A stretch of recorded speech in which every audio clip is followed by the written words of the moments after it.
जिससे क्रिया की सिद्धि होती है, जो क्रिया को उत्पन्न करने वाला है, उसको कारक कहते हैं। कारक 6 प्रकार के होते हैं: कर्ता, कर्म, करण, संप्रदान, अपादान और अधिकरण। इन 6 कारकों की आवश्यकता सांसारिक क्रियाओं की सिद्धि में ही है। परमात्म तत्व की प्राप्ति में कारकों की आवश्यकता नहीं है, अर्थात वहाँ कारक नहीं चलते। कारण कि परमात्म तत्व की प्राप्ति क्रिया से नहीं होती। तात्पर्य है कि सब कारक प्रकृति में हैं और प्रकृति के कार्य हैं। प्रकृति से अतीत तत्व में कोई कारक नहीं है। कारकों में प्रकृतिजन्य पदार्थ और क्रिया का आश्रय लेना पड़ता है, जिससे अभ्यास की सिद्धि होती है। अभ्यास से एक नई अवस्था का निर्माण होता है, तत्व का अनुभव नहीं होता, क्योंकि तत्व में अवस्था नहीं है। तत्व का अनुभव तो विवेक के द्वारा होता है। यह विवेक प्राणी मात्र को स्वतः प्राप्त है, परंतु मनुष्य के सिवाय अन्य प्राणियों में जो विवेक है, उससे उनका शरीर निर्वाह तो हो जाता है, पर तत्व ज्ञान नहीं होता। कारण कि विवेक का उपयोग वे केवल शरीर निर्वाह में ही करते हैं, उससे आगे उनकी जिज्ञासा नहीं होती। मनुष्य अपने विवेक का सदुपयोग करके, विवेक का आदर करके देवताओं से भी ऊंचा उठ सकता है, भगवान को भी अपने वश में कर सकता है। परंतु भोगेच्छा के कारण अपने विवेक का दुरुपयोग करके, विवेक का अनादर करके पशुओं से भी नीचा गिर सकता है और 84 लाख योनियों तथा नरकों में जा सकता है। इसलिए मनुष्य को चाहिए कि वह अपने विवेक का आदर करे, विवेक विरोधी कोई कार्य न करे।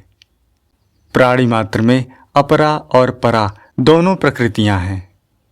अहम अपरा प्रकृति है और जीव परा प्रकृति है। अहम और जीव अर्थात जड़ और चेतन के संबंध का ही नाम चिज्जड़ ग्रंथि है। जड़ चेतन ही ग्रंथि परी गई, यद्यपि मृषा छूटत कठिनई। जड़ चेतन की यह ग्रंथि मिथ्या है, सत्य नहीं है, क्योंकि जड़ और चेतन एक दूसरे से सर्वथा विरुद्ध हैं। चेतन प्रकाशक है, जड़ प्रकाश्य है। चेतन अपरिवर्तनशील है, जड़ परिवर्तनशील है। चेतन कभी मिटता नहीं, जड़ कभी टिकता नहीं। दोनों का स्वभाव अलग अलग है, परंतु अलग अलग स्वभाव होते हुए भी दोनों का एक दूसरे से वैर विरोध नहीं है। इतना ही नहीं, चेतन जड़ का प्रकाशक है, सहायक है। असत की सिद्धि भी सतरूप चेतन से ही होती है। चेतन ही असत को सत्ता देता है। हाँ, तत्व की जिज्ञासा का असत से वैर है, क्योंकि जिज्ञासा से जड़ के साथ संबंध विच्छेद हो जाता है। इसलिए एक दृष्टि से तत्व की अपेक्षा तत्व की जिज्ञासा श्रेष्ठ है। भोगेच्छा तो संसार से संबंध जोड़ती है, पर जिज्ञासा संसार से संबंध तोड़ती है। भोगेच्छा में जड़ता की मुख्यता रहती है और जिज्ञासा में चेतन की मुख्यता रहती है।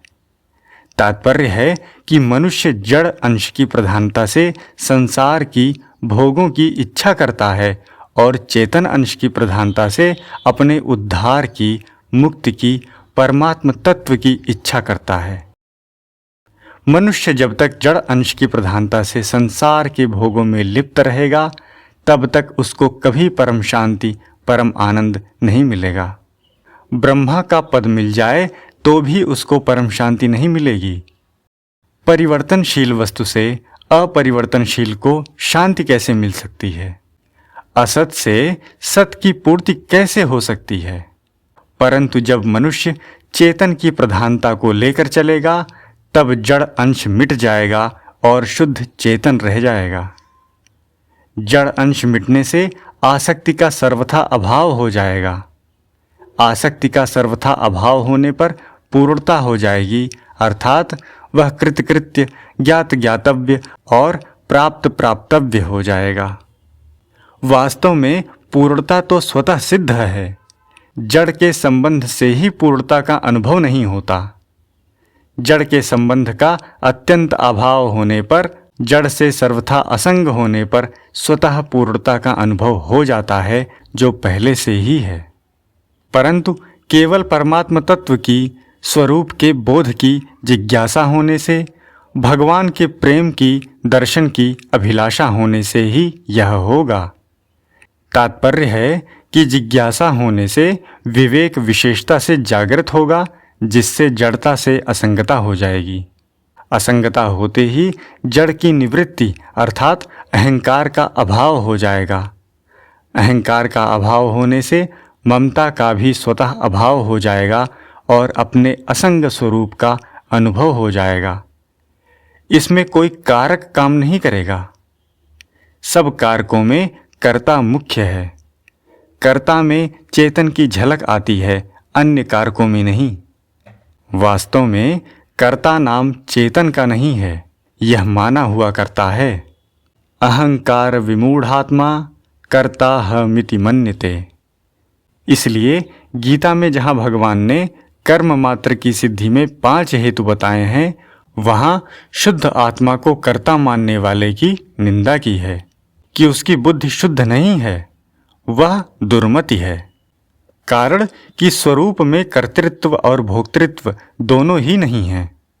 शरीरस्थो अपि कौन्तेय न करोति न लिप्यते। जब स्वरूप कर्ता नहीं है तो फिर कर्ता कौन होता है? इसको भगवान ने गीता में कई प्रकार से बताया है। जैसे संपूर्ण क्रियाएं प्रकृति के द्वारा ही होती हैं, अर्थात प्रकृति कर्ता है। संपूर्ण क्रियाएं गुणों के द्वारा होती हैं, गुण ही गुणों में बरत रहे हैं, अर्थात गुण कर्ता हैं। गुणों के सिवाय अन्य कोई कर्ता है ही नहीं। इंद्रियां ही इंद्रियों के विषयों में बरत रही हैं, अर्थात इंद्रियां कर्ता हैं। तात्पर्य है कि कर्तृत्व प्रकृति में ही है, स्वरूप में नहीं। इसीलिए अपने चेतन स्वरूप में स्थित तत्वज्ञ महापुरुष मैं कुछ भी नहीं करता हूँ ऐसा अनुभव करता है। नैव किंचित करोमीति युक्तो मन्यते तत्ववित्। तत्ववित्तु महाबाहो गुण कर्म विभागयोः गुणागुणेषु वर्तन्त इति मत्वा न सज्जते। भगवान भी कहते हैं कि जब मनुष्य गुणों के सिवाय अन्य किसी को करता नहीं देखता, अर्थात वह क्रिया मात्र में ऐसा अनुभव करता है कि गुणों के सिवाय दूसरा कोई करता नहीं है और अपने को गुणों से बिल्कुल असंबद्ध अनुभव करता है, तब वह मेरे स्वरूप को प्राप्त हो जाता है। गीता में भगवान ने कर्तापन में प्रकृति को और भोक्तापन में पुरुष को हेतु बताया है। पुरुष को भोक्तापन में हेतु क्यों बताया? सुख दुख का अनुभव अर्थात भोग चेतन में ही हो सकता है, जड़ में नहीं। सुखी दुखी चेतन ही होता है। क्रिया तो जड़ में होती है, पर क्रिया का फल पुरुष में होता है। परंतु वास्तव में प्रकृतिस्थ अर्थात अहम में स्थित पुरुष ही सुख दुख का भोक्ता बनता है। पुरुषः प्रकृतिस्थो ही भुंक्ते प्रकृतिजान गुणन। तात्पर्य है कि अहंकार का संबंध रहने से ही पुरुष सुख दुख का भोक्ता बनता है। यदि अहंकार का संबंध न रहे तो पुरुष सुख दुख का भोक्ता नहीं बनता, अर्थात वह सुखी दुखी ना होकर अपने स्वतः सिद्ध आनंद स्वरूप में स्थित रहता है। सम दुख सुखः स्वस्थः। अतः भोक्तापन भी केवल माना हुआ है, वास्तव में नहीं है। तात्पर्य है कि चेतन में कर्तृत्व भोक्तृत्व पहले से ही नहीं है, इसीलिए ये मिटते हैं। यदि चेतन में कर्तृत्व और भोक्तृत्व होते तो चेतन के रहते हुए वे कभी मिटते ही नहीं। जब स्वरूप में कर्तृत्व ही नहीं है, कर्ता रूपी कारक के साथ लेश मात्र भी संबंध नहीं है, तब इसका संबंध अन्य कारकों के साथ कैसे होगा? अतः पहले साधक को सिद्धांत से यह निर्णय करना होगा कि मेरे स्वरूप में कर्तृत्व भोक्तृत्व अहमता ममता नहीं है। यद्यपि यह निर्णय बुद्धि में दिखता है, तथापि ये मेरे में नहीं है, यह अनुभव स्वयं को होता है। स्वयं का यह अनुभव करना करण निरपेक्ष साधन है। तात्पर्य है कि पहले बुद्धि से विचार होता है, विचार के बाद बुद्धि का निर्णय होता है कि मेरे में कारण मात्र का अभाव है, परंतु इस अभाव का अनुभव करने वाला स्वयं है। स्वयं को होने वाले इस अनुभव में कोई करण नहीं है, प्रत्युत करण से संबंध विच्छेद है। जिस जगह क्रिया होती है उसको अधिष्ठान कहते हैं, परंतु जहाँ स्वयं अधिष्ठान है वहाँ क्रिया नहीं है, अर्थात स्वयं किसी भी क्रिया का अधिष्ठान नहीं है।